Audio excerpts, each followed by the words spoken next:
अभी तक हम लोगों ने एवरेज पावर के बारे में स्टडी की। अब हमारा टॉपिक आता है वॉटलेस करंट।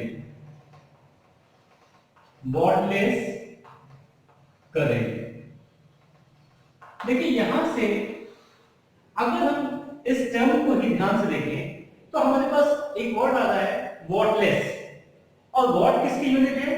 पावर की। और लेस हम जब लगाते हैं इसका मतलब क्या होगा कि वो वॉट से फ्री होगा। इसका मतलब ये हो गया कि हमारे पास एक ऐसा करंट जहां पे पावर ना या नेग्लिजिबल हो। ठीक है, तो लास्ट लेक्चर में हम लोगों ने एवरेज पावर के बारे में पढ़ा। P average is equal to V R M S I R M S multiplied by cos phi. ये हमारा पावर फैक्टर था, इसके बाद में स्टडी की हमने। अब देखिए अगर हमें वॉटलेस करना है, ठीक है ना, इसका मतलब क्या हो गया? We have P average is equal to 0। जब एवरेज पावर हमारे पास 0 हो जाएगी, इस समय हमारे पास जो करस्पॉन्डिंग करंट होगी,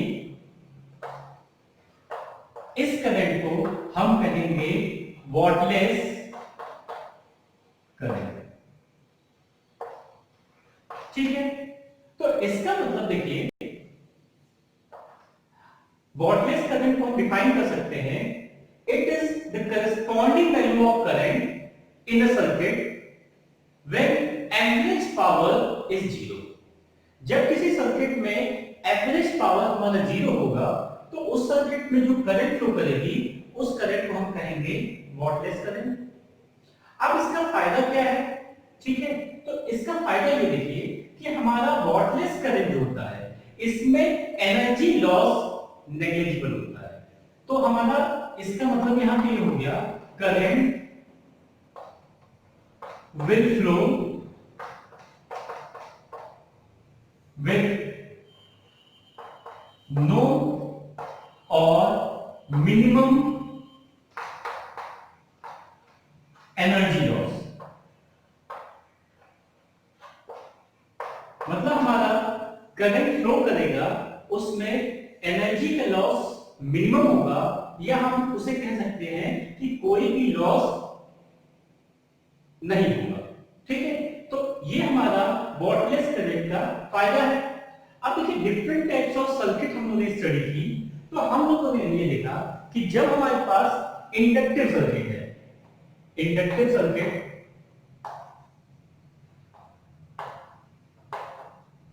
तो इंडक्टिव सर्किट में हमने देखा कि फाई हमारा 90 डिग्री है, this is ahead of current. And in capacitive circuit, capacitive circuit इसमें भी फाई हमारा क्या होता है? 90 होता है, but that is lagging behind current by pi by 2। तो दोनों केस में हमारा एंगल 90 हो गया। तो इन दोनों केसेस में अगर हमारे पास इंडक्टिव सर्किट है, ये कैपेसिटिव सर्किट है, तो यहाँ पे cos 90 0 हो गया। इसका मतलब हमारा एवरेज पावर क्या हो जाएगा? 0। तो यहाँ पे हमारे पास हो जाएगा, अगर सर्किट में इंडक्टर है तो हमारा P average is equal to 0 हो गया, और अगर सर्किट हमारा कैपेसिटिव है तो यहाँ पे भी P एवरेज हमारा 0 हो जाएगा।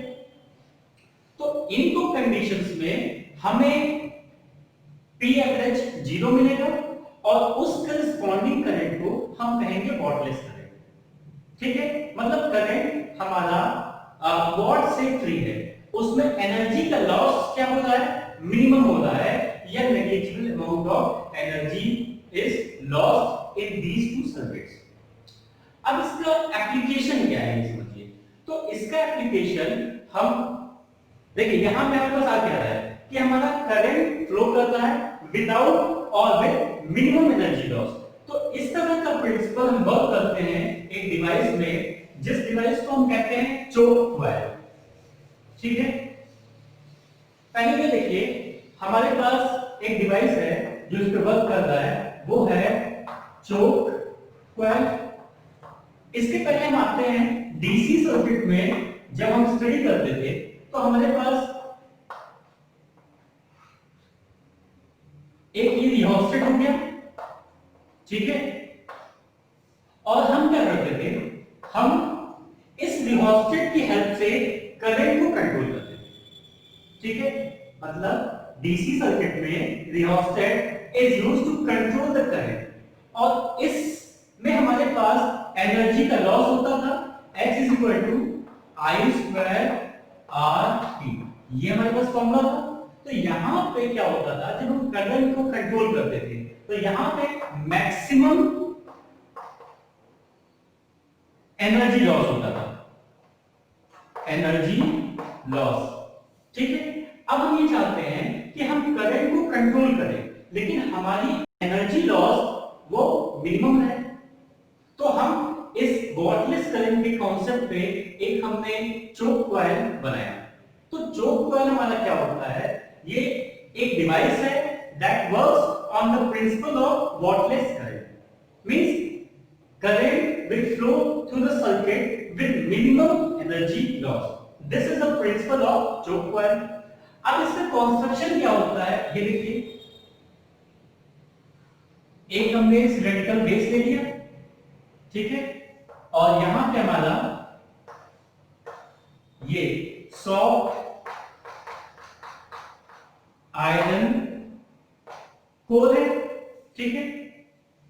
इसके ऊपर हमने क्या किया, कॉपर की बाइंडिंग कर दी और इसको एसी सोर्स से हमने कनेक्ट कर दिया, ठीक है। ये क्या हो गया, ये कॉइल है कॉपर कॉइल, ठीक है, और यहां पे ये हमारा इंडक्टर है, इंडक्टर को हमने यहां पे कनेक्ट कर दिया, ठीक है। तो इस तरह का जो अरेंजमेंट हमारा बन गया that is choke coil. Inductor लगाने से हमें क्या होगा, इंडक्टर लगाने से हमारे पास 590 डिग्री आ गया, इसका मतलब एवरेज पावर हमारे पास यहाँ 0 हो जाएगी, और एवरेज पावर 0 हो जाएगी तो current with minimum energy loss flow करेगा। अब यहाँ पे देखिए क्या होता है, यहाँ पे जैसे हम लोगों ने जो स्टडी की थी इंडक्टिव कॉइल की, तो हमारे पास प्योरली इंडक्टिव सर्किट था, तो ये फेजर डायग्राम ये आई था आर, और यहां पे ये हमारे पास आता है वी एल, ठीक है। इन दोनों के बीच में एंगल 90 डिग्री था। अब इसका जो नेट हम कैलकुलेट कर रहे थे, वी एल ले लीजिए या इसी को हम लिख सकते हैं और एक्सएल ले लीजिए, ये एंगल 5 बन रहा था, और इसको जो हमने सॉल्व किया तो हमारे पास देखिए ये आई आर हो गया, या इसी को कह लें आर कह लेते हैं रेजिस्टेंस के टर्म में, और ये वैल्यू हो गई एक्सएल। तो ये जो हाइपोटेन्यूज है इसको हम निकालेंगे cos फाई के टर्म में, तो cos फाई क्या होगा, सॉरी ये हमारा राइट एंगल ट्रायंगल होगा, और इसकी हेल्प से हम ये निकाल सकते हैं, ये आ जाएगा XL square plus R square, ये आ गया। इसका मतलब यहाँ पे cos फाई की वैल्यू हमारे पास क्या आ गई, cos फाई की वैल्यू देखिए क्या होगी, cos फाई की वैल्यू होती है बेस हो गया ये r अपॉन हाइपोटेन्यूज, तो हाइपोटेन्यूज की वैल्यू हो गई xl square plus r square, ये cos फाई की वैल्यू हो जाएगी। अब हम इसमें जब पावर कैलकुलेट सॉरी हम इसमें जब पावर कैलकुलेट करेंगे तो हमारे पास फॉर्मूला क्या है, हमारे पास फॉर्मूला ये है P average is equal to V RMS I RMS cos phi. तो इस सर्किट में जब हम cos फाई की वैल्यू सब्स्टिट्यूट करेंगे तो ये आ जाएगा V RMS I RMS, और cos फाई की वैल्यू हमने निकाली R upon XL square plus R square, ये ठीक है। अब हमें क्या करना है, हमें यहां पे इस रेजिस्टेंस को, ये जो रेजिस्टेंस है इसको मिनिमम रखना है। इसको मिनिमम रखने से क्या होगा कि हमारा जो एनर्जी लॉस होगा वो मिनिमम होगा, that means we can take R much less than XL, तो ये वैल्यू हमारे पास आ जाएगी V RMS I।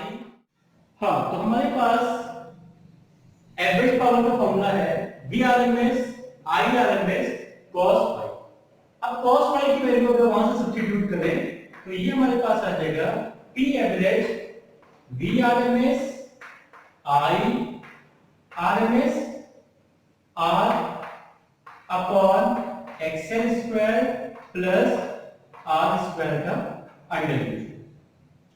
अब देखिए हमारे पास यहां पे मिनिमम एनर्जी लॉस के लिए हमारे पास कंडीशन है that R is much less then XL। तो इस R को हम नेग्लेक्ट कर देंगे तो यहां पे बचेगा XL का स्क्वायर और ये जब outside the square root sign आएगा तो बचेगा XL। तो हमारे पास वैल्यू हो जाएगी P average is equal to V RMS I RMS R upon XL। तो इस तरह से हम इंडक्टिव सर्किट में वर्कआउट करेंगे। ठीक है, अब यहां पे एक चीज ध्यान देने लायक बात है कि ये हमारा जो रेजिस्टेंस है ये XL से बहुत कम होगा, नेग्लिजिबल होगा, लेकिन इसे जीरो लिखेंगे।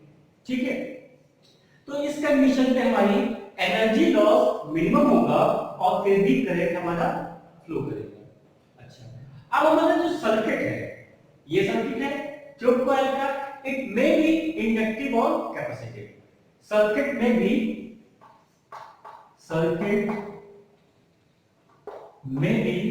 इंडक्टिव और capacitive, but the condition is R is much less than XL और XC।